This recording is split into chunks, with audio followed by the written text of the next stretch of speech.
Hello, do you like the new place?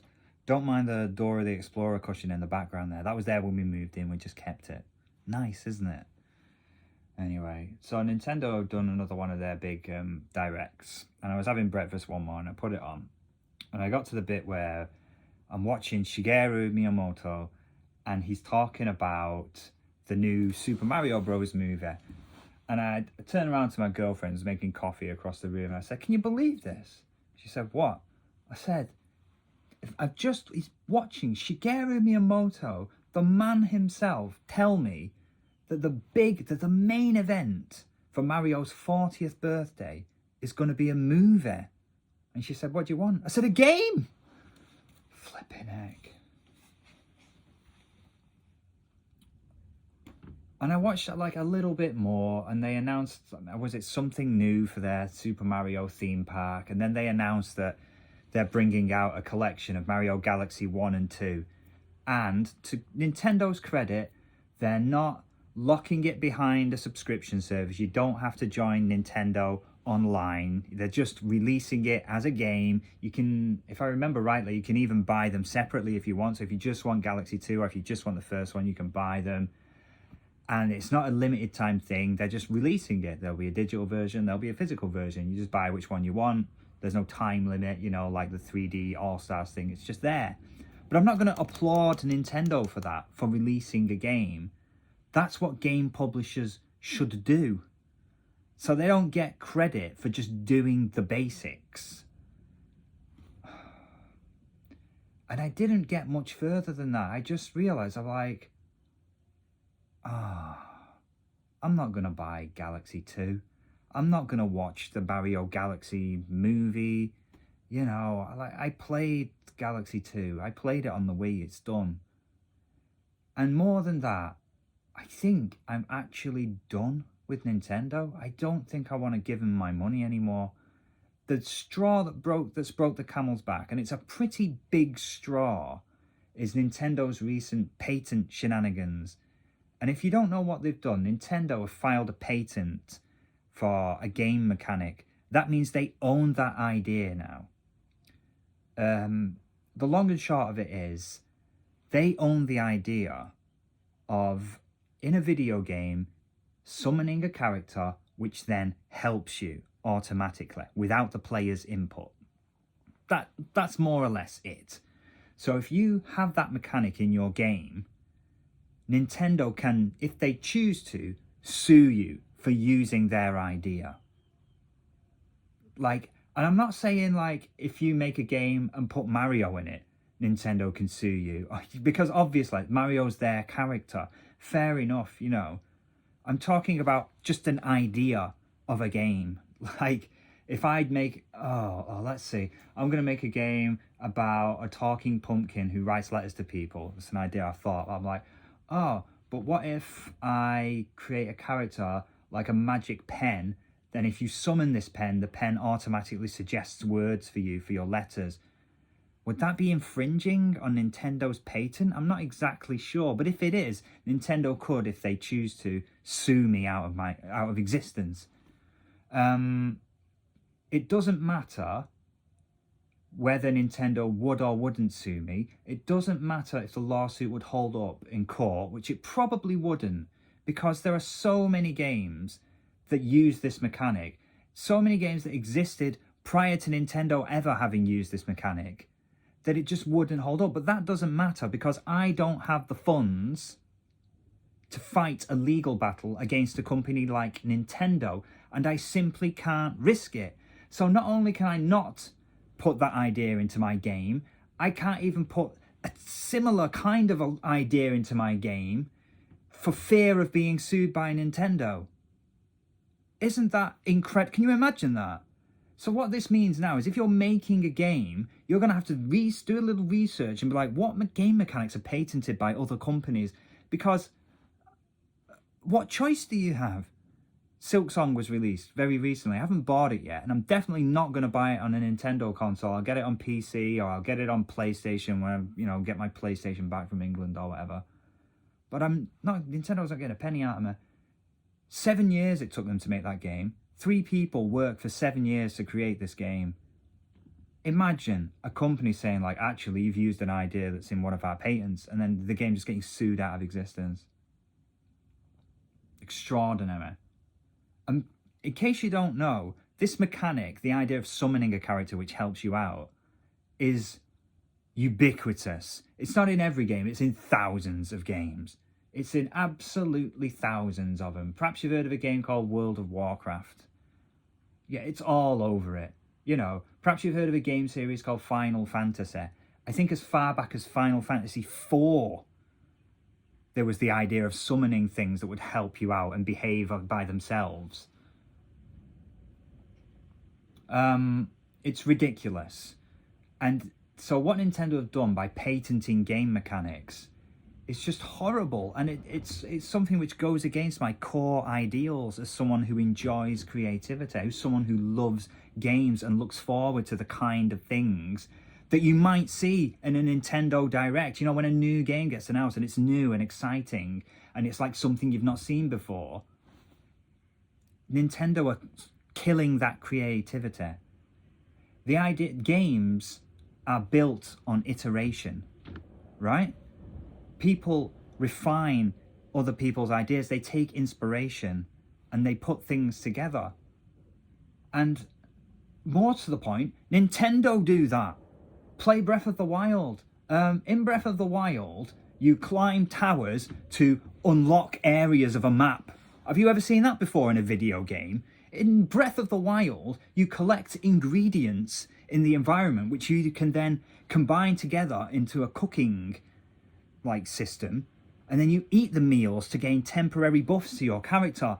Is that a brand new game mechanic for Breath of the Wild, or have you seen that or similar mechanics in other previous games, in millions of other games?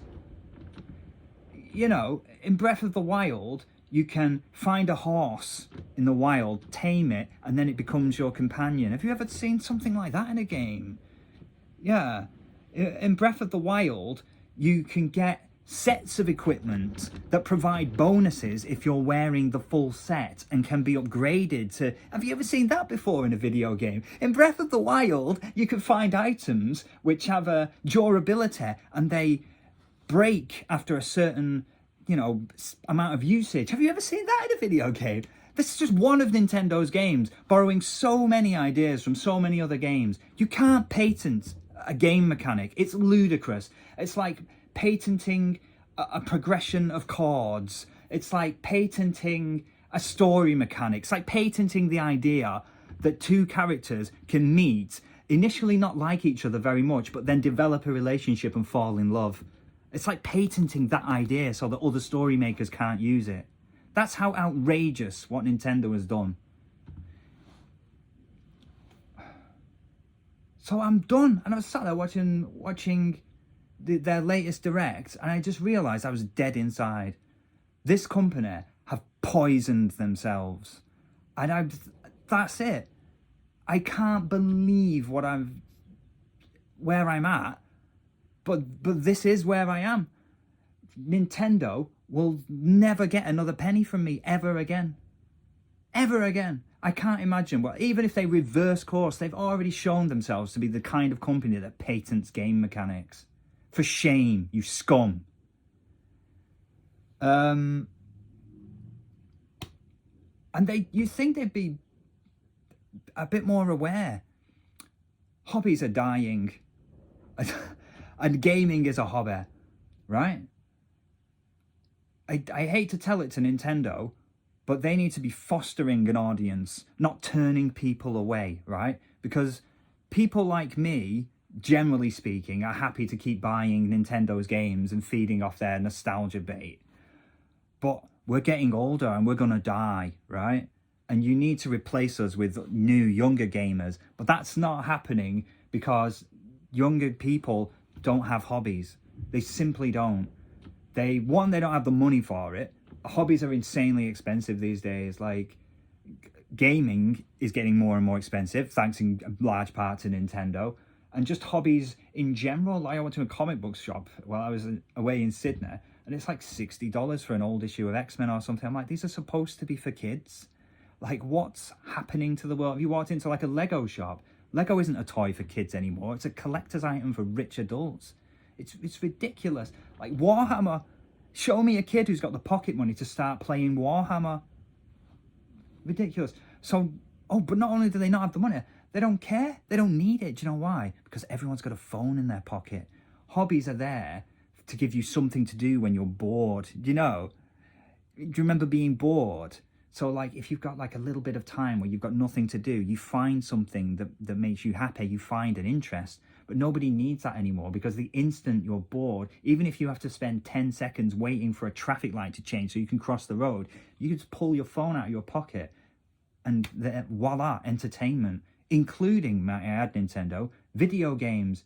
Kids don't need to drop $80 for a copy of Mario Kart World when they can play like Fortnite, Roblox, Zenless Zone Zero, mostly garbage, I know, but the kids like it, and it's free. They don't have to spend, it's on their phone already, they've got it. So watch what you're doing, Nintendo. I don't know why I care. I started playing games. I think my earliest memory of gaming is playing Duck Hunt with the Nintendo Zapper, and a few other PC games like Lemmings, Doom 2, Simon the Sorcerer, and some other adventure games. But Nintendo are right there at the beginning of it all for me. And I cannot believe I've reached the point where I'm happy to abandon this company. So long. Like, years ago, I stopped buying games from like Ubisoft and Gearbox, because they can do one, right? But I cannot believe Nintendo is on that list now. Outrageous. You can't patent game mechanics, Nintendo. You simply cannot. And I know there's more stuff to be angry about in the world than video games. I know there is. But games are my hobby. Games are my escape from whatever else is going on in the world. And Nintendo used to be on my side, but they're not anymore. My God, what a company. It's sad. It's sad. But to try, I don't want to end this on a sour note. My hobby, gaming, is alive. I mentioned Silksong earlier in the video. Thank God for people like Team Cherry, right? And there will always be these kind of people. Like, even if it gets to a point where like the big game companies are like monopolizing everything and every company's just using AI to churn out the same old garbage, there'll always be people who are making great games for the love of it, because they're making it for the love of it. Team Cherry didn't make the game to make money. Like, they make money because you have to in this world. We've created a world where everyone will do anything to make money. But the game is made for the love of it, for the love of the craft, for the love of the art form. And you can tell when you play it. And there'll always be people like that. And that's, and in a kind of broader sense, and I know there's kind of a bit of a worry about AI, there'll always be people who enjoy making art. And then companies who try to profit from art, they're only a part of that world, do you know? So Nintendo, Ubisoft, Warner Brothers, Square Enix, they're only a part of the gaming landscape. And then over here, you have all the people in it for the love of it. And they'll always exist. I sound like I'm trying to convince myself, but I know it's true. And that gives me a little bit of hope that there'll always be something to look forward to. I don't have to just consign myself to the past, sitting here with my emulators and my old dusty hardware that's slowly growing older and dying, much like myself. There'll always be some bright spark on the horizon. I'll just always be thankful for that, I guess. Anyway, go to hell, Nintendo. Go to hell.